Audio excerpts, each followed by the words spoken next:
오늘 제가 전할 말씀의 제목은 혼란스러울 때입니다. 사실 처음에 제가 제목을 정할 때는 이 제목이 아니었습니다. 놀랍고 무섭고 잘못 보고 잘못 생각하고 두렵고 의심이 일어날 때, 이렇게 제목을 붙였어요. 너무 길죠? 제목을 정하고 읽다 보니까 들으면서 저도 혼란스럽더라고요. 그래서 혼란스러울 때로 다시 바꿨습니다. 우리가 읽은 성경 본문 37절과 38절에 보면은 이 제자들의 상태가 어떠했는지를 알 수 있는 표현들이 연속적으로 등장하고 있습니다. 그들이 놀래고 무서워하여 그 보는 것을 영으로 생각하는지라 예수께서 이르시되 어찌하여 두려워하며 어찌하여 마음에 의심이 일어나느냐. 지금 제자들은 정서적으로뿐 아니고 모든 면에서 지금 혼란 중입니다. 이 배경 설명을 좀 하자면 예루살렘에서 엠마오로 가던 두 제자에게 예수님께서 나타나셨어요. 그리고 그들에게 성경을 풀어주십니다. 예수님의 죽음과 부활이 구약 성경에서부터 예언된 사건이고 이제 성취되어졌다라는 사실을 깨닫게 해주신 것이죠. 그들의 마음이 뜨거워집니다. 예수님께서 음식을 잡수시다가 떡을 가지사 축사하시고 떼어 그들에게 주시는 순간에 그들은 자신들에게 말씀하고 계시는 분이 예수님이라는 사실을 알게 됩니다. 그들은 발길을 돌려 예루살렘으로 돌아가죠. 예루살렘에 도착하여 보니 예수님께서 부활했다는 소문이 퍼지고 있었습니다. 그래서 그들은 제자들 앞에서 자기들에게 되어진 일을 말을 하고 있었는데 그 가운데에 예수님께서 호련히 나타나신 것입니다. 문이 닫혀있고 벽으로 둘러싸인 곳에 부활하신 예수님께서 변화된 영체로 그 벽을 통과하여 그들 가운데 계시니 얼마나 놀랍고 두렵고 믿고 싶지만 또 의심도 되고 이 복잡한 상황이 되어졌겠습니까? 예수님께서는 너희에게 평강이 있을지어다 라고 인사하셨습니다. 여러 가지 감정이 동시에 섞여 있는 혼란한 상태, 우리도 가끔 그런 거 경험하죠? 기쁘고 좋은데 놀랍고 무섭고 믿고 싶은데 의심도 생기고 바로 이러한 상태가 그들의 상태인데 예수님께서는 그들 가운데 평강을 기원하고 계시는 겁니다. 혼란스러울 때 우리는 평강의 메시지와 함께 찾아오시는 예수님을 만나야 합니다. 도대체 지금 무슨 일이 일어나고 있는 거야? 왜 이런 일이 일어나고 있는 것이지? 잘 모르겠을 때 우리의 그 혼란은 더욱더 심해지는 경향이 있습니다. 근데 요즘이 저는 바로 그러한 때라고 생각이 되어집니다. 이 코로나 바이러스 사태까지 엄습하여서 생활하기조차 힘든 요즘에 집에 있으면 답답하고 밖에 나가면 어느 정도 변화되어진 아시안인에 대한 이 적대적인 분위기도 약간은 느낄 수가 있어요. 가능하면 집에 계시는 게 좋겠어요. 나가시더라도 두 사람씩 다니면 더 좋겠고요. 이런 혼돈의 때에 우리는 어떻게 해야 할까요? 예수님을 만나야 합니다. 부활의 주님을 만나야 합니다. 이 찾아오시는 예수님께서는 우리에게 평안을 갖도록 돕습니다. 여러분, 제가 이런 말을 하는 순간에 이 영민하고 예민하신 분들은 금방 의문이 생겼을 겁니다. 제자들의 이러한 혼란은 지금 예수님께서 부활하셨기 때문에 생긴 것이라고, 그리고 지금 그들에게 나타나셨기 때문에 더욱더 혼란스러운 것이라고 질문하고 싶으신 분들 계시죠? 맞습니다. 그렇다면 예수님께서 부활하지 말았어야 하는 것인가요? 부활했더라도 제자들에게는 다시 등장하지 않았어야 맞는 것인가요? 저는 이런 질문을 던져보고 싶습니다. 예수님의 등장은 제자들이 처한 어려움 속에서 갈피를 잡고 살아갈 수 있도록 하기 위함이었다라고 생각이 됩니다. 요한복음 14장 16절이 말하듯이 또 다른 보혜사, 그 성령께서 오시기 전에 혼돈 속에 있는 그들을 위로하고 나아갈 방향을 제시하고 이끌기 위함이셨습니다. 요한복음 14장 18절에 내가 너희를 고아와 같이 내버려지 아니하고 너희에게로 오리라 라고 하셨듯이 예수님께서는 지금 다시 오신 겁니다. 정서적으로 안정이 안 될 때는 정서적으로 가장 안정되신 분 예수님을 만나야 합니다. 예수님께서는 평안의 인사를 전하시고 불안에 떠는 모든 사람들이 이 평안 속에서 자기 자신과 그리고 이웃과 그리고 그 환경과 그 하나님과 조화를 이루어 살아가기를 원하시는 것입니다. 예수님께서는 생전에 이렇게 말씀하셨어요. 마태복음 11장 28절 수고하고 무거운 짐진 자들아 다 내게로 오라 내가 너희를 쉬게 하리라. 29절 나는 마음이 온유하고 겸손하니 나의 멍에를 메고 내게 배우라. 그리하면 너희 마음이 쉼을 얻으리니. 30절 이는 내 멍에는 쉽고 내 짐은 가벼움이라 하시니라. 여러분 예수님의 부활이 불편한 사람들이 사실은 많습니다. 그냥 죽고 마실 것이지 왜 다시 살아나가지고 이렇게 생각하는 사람들, 어떤 사람들일까요? 예수님을 사람으로만 인정하고 싶은 사람들입니다. 대다수의 인문주의자들, 인본주의자들, 자유주의자들, 이성주의자들, 합리주의자들이 포함되어집니다. 예수님의 십자가 죽음까지를 보면서 훌륭한 사람이었다. 그러나 죽었다. 여기에서 끝내려고 합니다. 그들은 빈 무덤을 보지 못합니다. 그리고 부활의 문턱을 넘어가지 못합니다. 예수님을 하나님으로 경배하고 찬양하는 단계에 이르지 못합니다. 어느 정도 이해할 수는 있어요. 그러나 성경은 여러분 하나 믿으면 다 믿게 된다는 사실을 아십니까?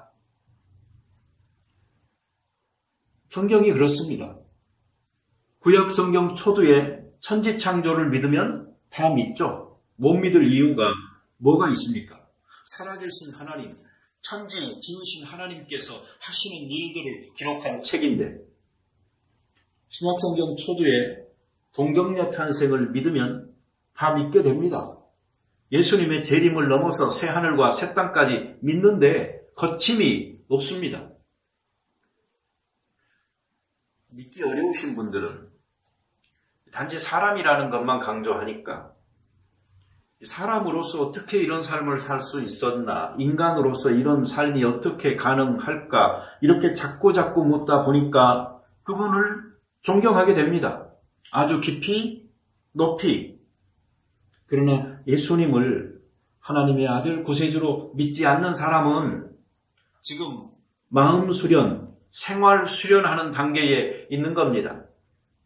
아직 신앙의 문턱을 넘지 못해 그 입구에서만 서성이고 있는 것이죠.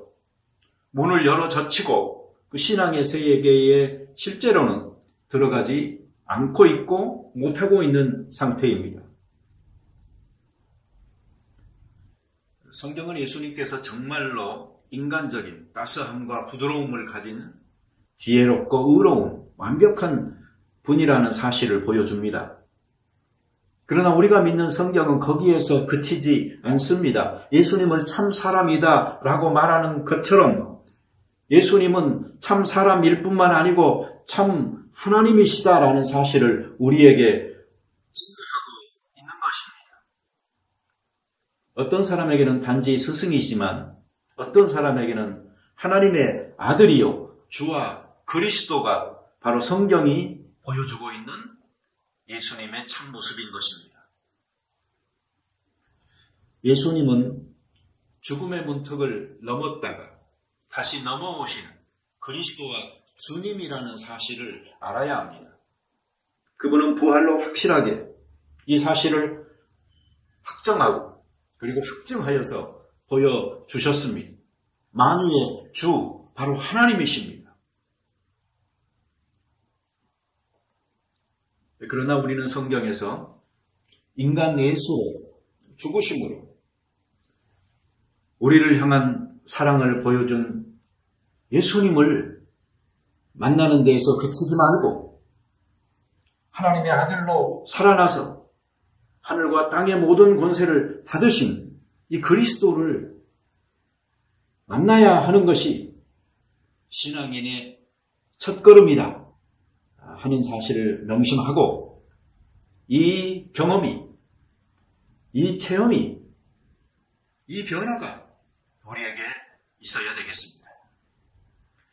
예수님께서 제자들에게 처음부터 나를 따르라고 하셨고 그리고 죽음이 가까워져 자기 십자가를 지고 나를 따르라고 하셨고 부활 후에도 사랑의 문답을 거쳐서 베드로에게 제자들에게 나를 따르라고 하셨습니다.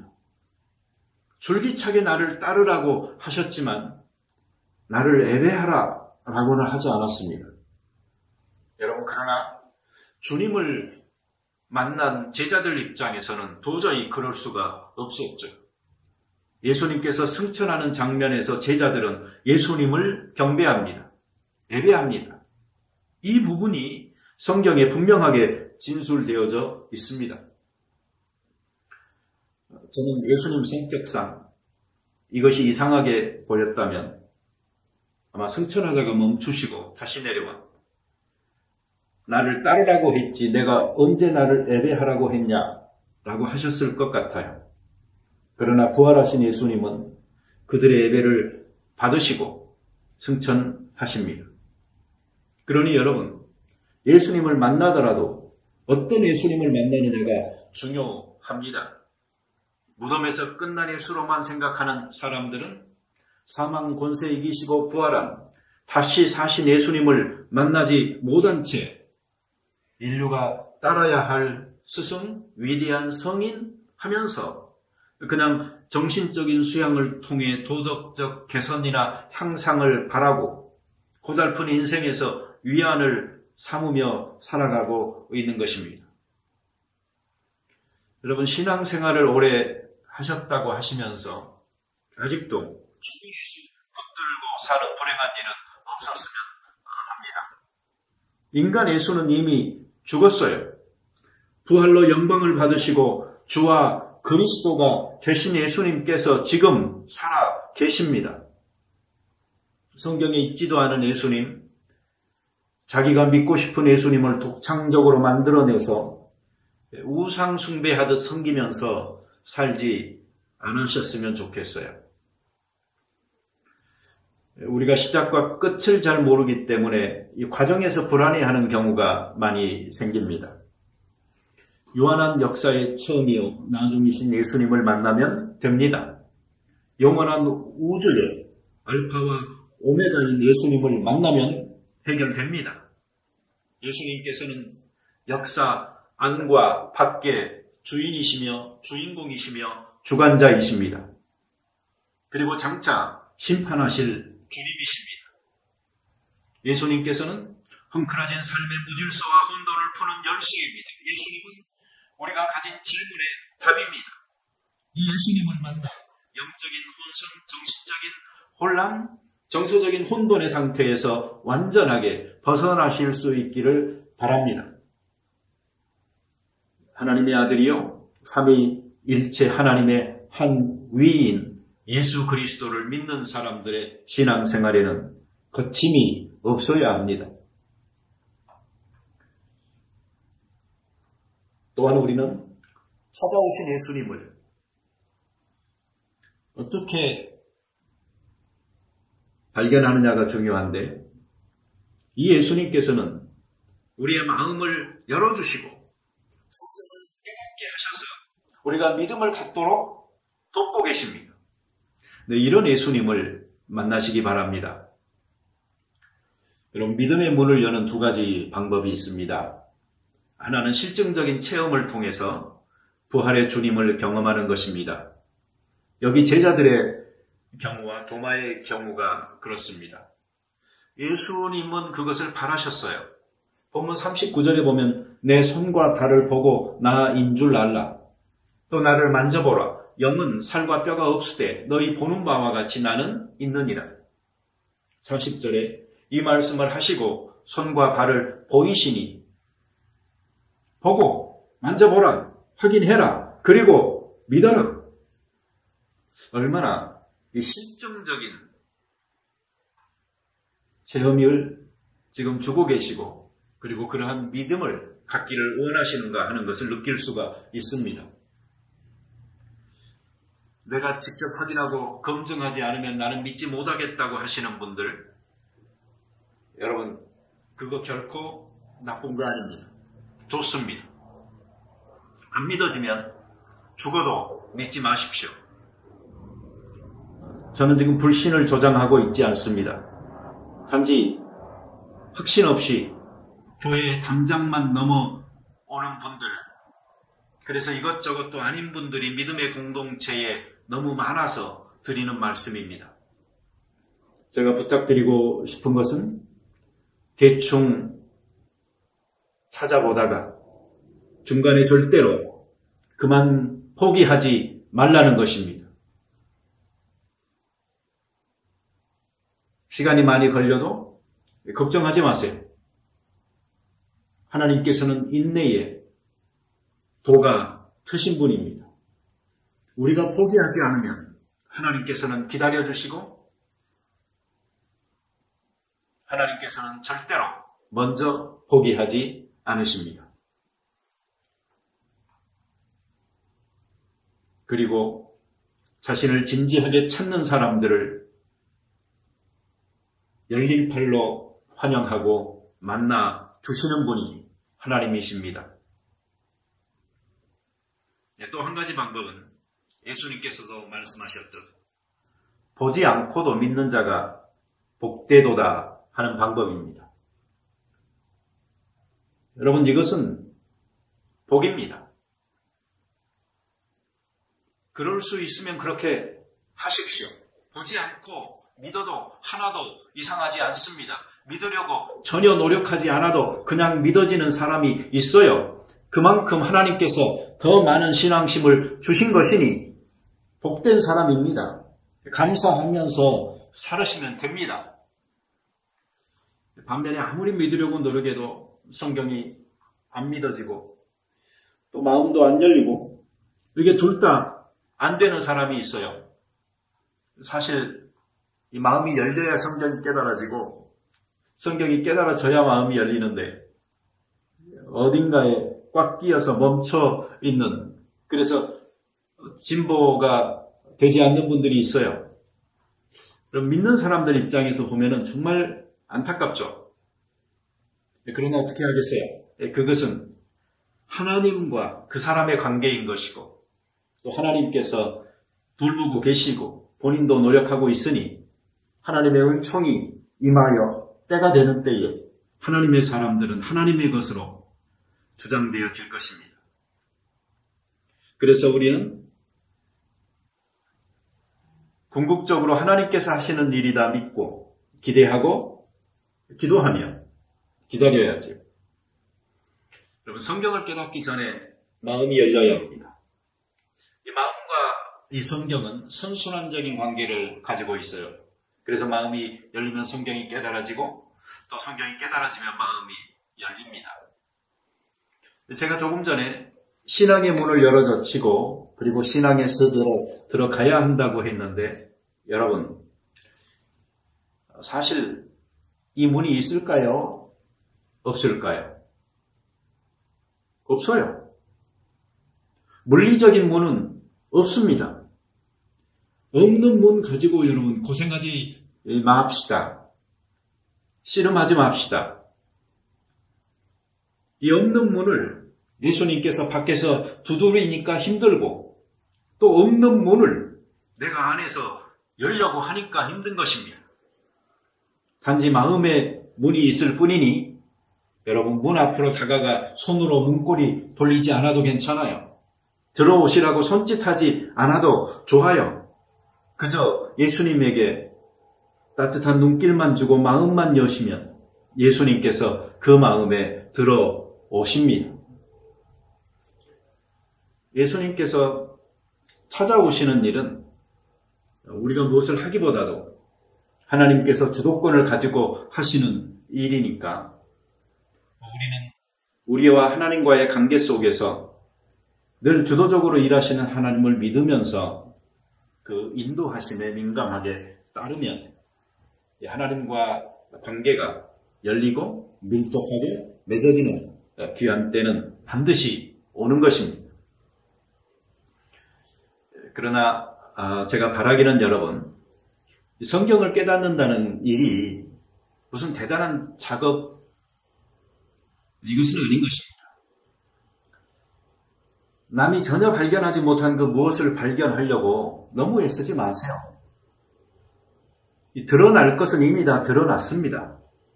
왜냐하면 태초부터 감추어진 비밀, 그 진리는 다름 아닌 바로 예수님이시거든요. 그러니 이 진리 붙들고 살면 됩니다. 다 드러났는데 뭘 그렇게 들여다보는지 모르겠어요.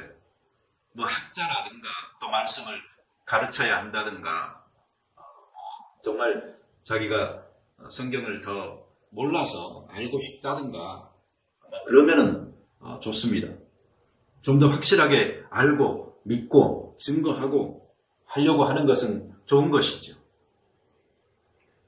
그러나 여러분 진리를 믿고 따르는 자의 그 여정이 시작되는 입구에서 길을 잃고 헤매면 안 되잖아요. 거기에서 너무 많은 시간과 에너지와 인생을 허비하고 진짜 본격적인 신앙 여행은 떠나보지도 못하는 사람이 있다면 너무나 안타깝잖아요. 아마 여기에서 제가 언급하고 넘어가는 게 좋을 듯 합니다. 여러분 성경 파고들다 잘못되는 사람도 있습니다.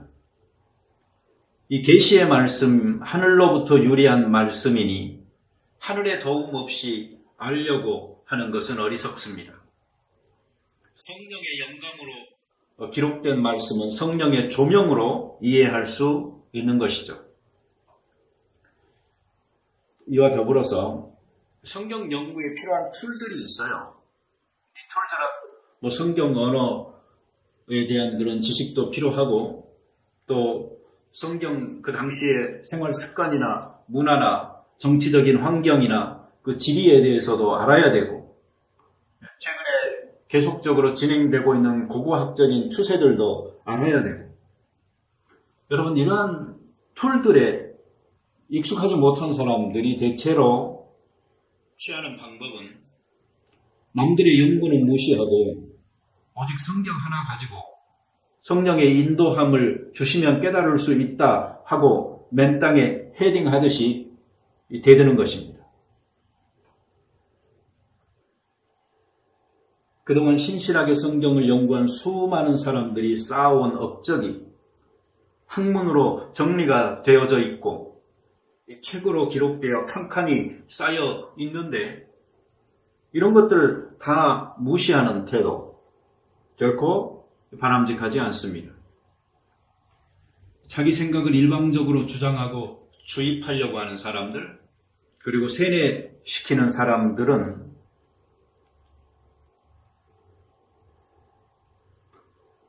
바람직하지 않아요. 왜 그런 거 아니? 이런 사람들은 사실 신앙을 바르게 갖고 있다라기보다는 이 자기 중심적 성향이 이 사람들로 하여금 그러한 길을 가도록 만들고 있기 때문에 그래요.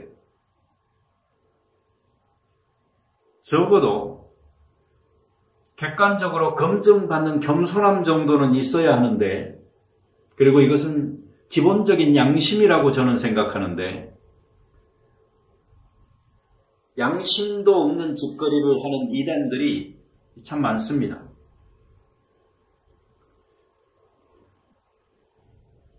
성령이 깨닫게 해준다라고 말하지만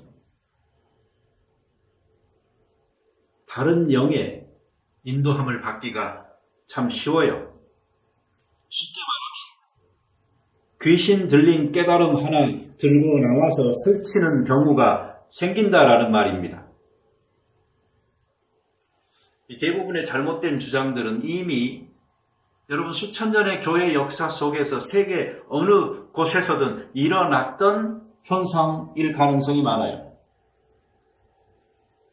그리고 이미 신학적인 평가도 끝났어요. 지금까지 성경에서 어떤 누구도 발견하지 못한 엄청난 진리를 새롭게 발견한 것 같다면요, 그런 진리는 처음부터 그 성경 속에 없었을 가능성이 훨씬 더 높습니다. 있지도 않은 진리를 찾았으니 잘못된 진리인 거죠.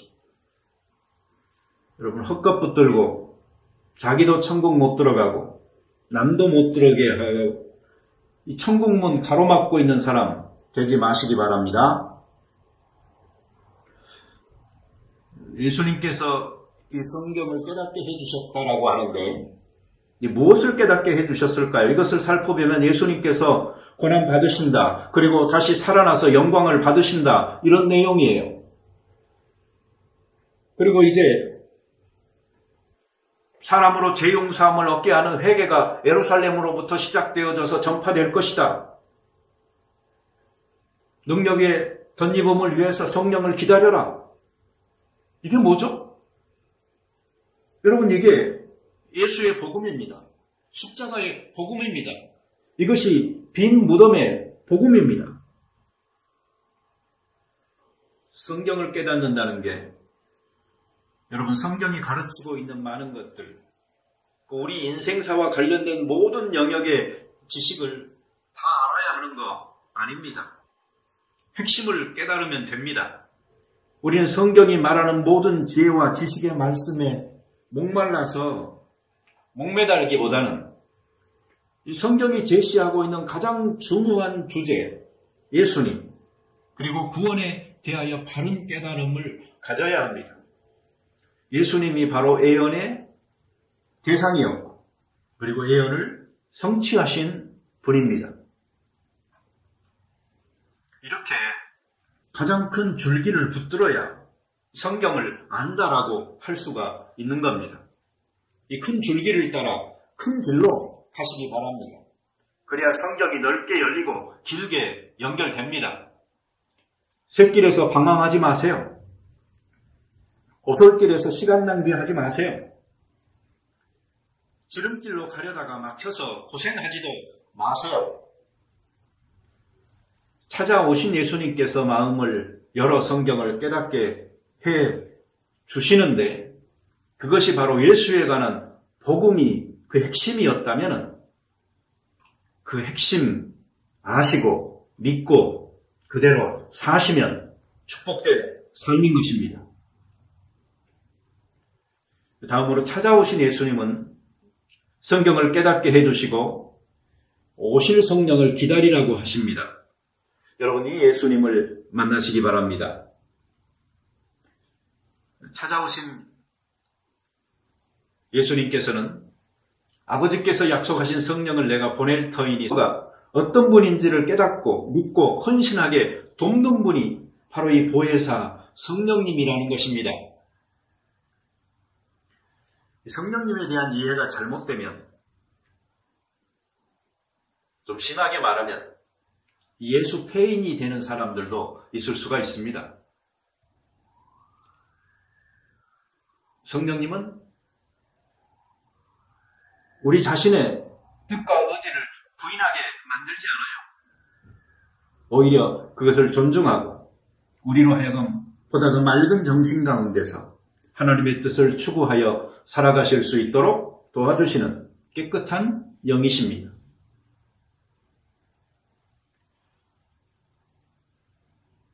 이런 성령의 도움을 힘입어서 밭에 묻힌 보화를 발견한 사람은 자신의 모든 것을 다 팔아서라도 그 밭을 사게 되죠. 천국의 비밀, 그리스도가 바로 그 감추인 보화라는 것을 깨닫는 사람들은 다른 어떤 것보다도 예수님을 가장 귀한 분으로 모시게 되죠. 그 대표적인 예가 사도 바울입니다. 자신이 자랑으로 여기던 모든 것을 그는 배설물로 여기게 됐다라고까지 표현합니다. 빌립보서 3장 8절 9절에서 그 이유를 이렇게 설명합니다. 그리스도를 얻고 그 안에서 발견되어 함이니. 여러분, 그리스도를 얻고 그분 안에서 자기를 발견하는 것이 이렇게나 소중한 것입니다.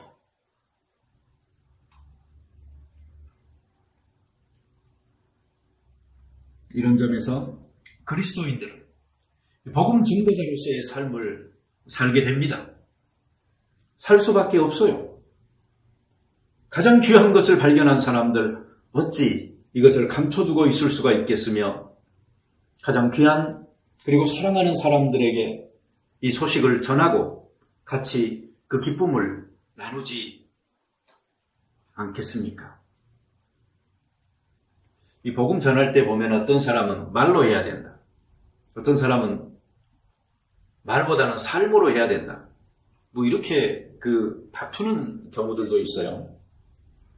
그러나 복음 증거는 이 둘 중에 어떤 하나의 방식으로 하는 게 아닙니다. 말만 했다고 끝난 것도 아니고 자기가 잘 살았다고 다 된 것도 아닙니다.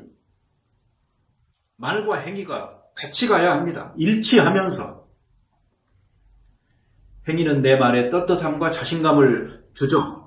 그래서 보다 더 확신 있게 전할 수 있고 효과 있게 열매가 나타날 수가 있어요. 또 내가 말하는 것은 내 행위에 의해서 증명이 됩니다. 이런 점에서 나를 아는 사람에게 내 말보다 내 행위는 더 크게 외치고 더 진실하고 더 확실한 증거가 되는 경우가 많지요. 그러니 말로 전하는 사람도 행위를 무시하면 안 되고 또 행위를 잘 삼가하시는 분들도 말로 전하는 그 책임을 다하지 않으면 전하지 않으면 누가 그것을 들을 수가 있겠습니까? 잘 조화를 시켜서 가는 것이 중요하다 생각합니다. 여러분 이렇게 정리해 봅시다. 성령은 우리로 하여금 믿게도 하고 살게도 합니다. 그래서 능력입니다. 내가 믿기 싫어도 내가 살기 싫어도 그것을 믿게 하시고 살게 하시는 그 능력이 성령님에게 있습니다. 그러니 이 능력으로 덧입는 자, 그 모든 추함이 감춰지는 것은 두말할 필요가 없는 것이고 크리스찬의 효과적인 삶을 살 수 있게 되는 것이죠. 이 축복이 있기를 바랍니다. 여러분 제자들은 이 본문을 조금 더 다른 관점에서 본다면 과거, 현재, 미래라는 이 시간과 관계되어져서 요구되어지는 사항들의 자기의 입장을 분명히 해야 되는 과제와 지금 부딪히고 있는 것입니다. 과거라는 것은 이 기록된 성경의 예언과 성취입니다. 이것은 지식적으로 깨달아야 하는 것인데 우리의 마음이 열려야 합니다. 현재는 예언의 성취로 고난받으시고 부활하셔서 지금 나타나서 계시는 예수님, 평안하뇨라고 물으시고 성경을 가르쳐서 믿게 하시고 계시고 그리고 성령을 기다리라 너희들이 이 복음을 증거하는 사역자들이 될 것이다 라고 기대하고 계시는 예수님을 받아들여야 하는 것인데 실증적으로 확인을 하든지 아니면 보지 않고도 믿어야 하는지 사람마다 다를 수 있지만 이 예수님을 만나서 믿음에 대한 태도를 분명히 하시는 축복이 있기를 바랍니다. 그리고 미래는 조금 전에 언급했듯이 성령의 능력으로 옷 입어서 헌신함으로 이 사역을 잘 감당해야 되는 과제인 것이죠. 과거에 기록된 성경의 말씀 그리고 성취된 내용, 현재의 그 믿음의 결단을 요청하는 부활한 예수, 그리고 미래에 제시된 성령의 능력으로 옷 입는 사역, 이런 사실들을 깨달아 알고 믿고 헌신하는 시간이 그들에게 필요해서 예수님 나타나신 겁니다. 능력이 임할 때까지 기다리라고 말씀을 하셨죠? 이 말은 다른 말로 하면 능력을 입는다는 말인데 이것은 준비된다는 말입니다. 성령에 의해서 준비되어져야 합니다. 그때를 기다리는 것이죠. 그리스도인들의 사역에는 준비가 중요합니다. 그러나 내가 하는 준비보다도 성령으로 덧입는 이 준비되어짐이 정말로 중요한 조건입니다. 이제 말씀을 마무리합니다. 우리가 가진 감정이나 생활도 우리가 잘 관리하지 않으면 오랫동안 돌보지 않은 정원처럼 엉클어지기가 쉽습니다. 이 전쟁 중에 우리가 자주 듣게 되는 표현이 있죠. 숙대밭됐다, 초토화됐다.